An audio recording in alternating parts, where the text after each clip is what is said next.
ఏండో అందరికీ నమస్తే అండి. ఎలా ఉన్నారు? బాగున్నారా అండి? ఈ మధ్యన వేణుస్వామి గురించి తెగ ప్రచారం జరిగిపోతుంది కదండి. చెప్తున్నాను కదండి, ఒకసారి వినుకోండి. వేణుస్వామి ఏం చెప్తే జరిగి తీర్పోవాలంతే. ఇటీ ఓ అదా అదేనండి, మన వాళ్ళు చిన్న ఇన్ఫర్మేషన్ ఇస్తున్నారు. ఆయన తెలంగాణలో ముఖ్యమంత్రి మళ్ళీ కేసీఆర్ అవుతారని, 10 ఏళ్ళ పాటు ఉంటారని చిన్న మాట చెప్పాడు. జరగలేదు కదా, నాకు కూడా తెలియదు, ఇప్పుడే తెలిసింది. హాయ్, ఇంకేటి? ప్రభాస్ ఫ్యాన్స్ ఆగ్రహమా? ఎందుకో? ఓ నీ దొంపదగా వేణుస్వామి ఏడు స్వామి ఇలా చేస్తున్నావు నువ్వు? ప్రభాస్తో సినిమా తీసిన ప్రొడ్యూసర్లు అందరూ కూడా జాతకాలు చూపించుకోవాలని చెప్పావా? చూడు, శివరాగరికి నీ జాతకం చూపించుకోవాల్సిన పరిస్థితి వచ్చిందా?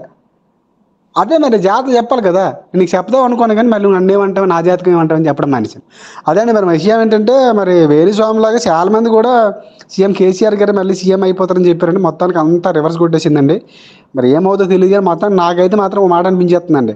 వేణుస్వామి గారితో పాటు వీళ్ళందరూ కూడా చాలా ఇబ్బంది పడిపోతున్నారు. ముఖ్యంగా వేణుస్వామి గారండి. చాలామంది సినీ జీవితాల్లో మీరు చెప్పినట్టు నిజమయ్యే కదండి.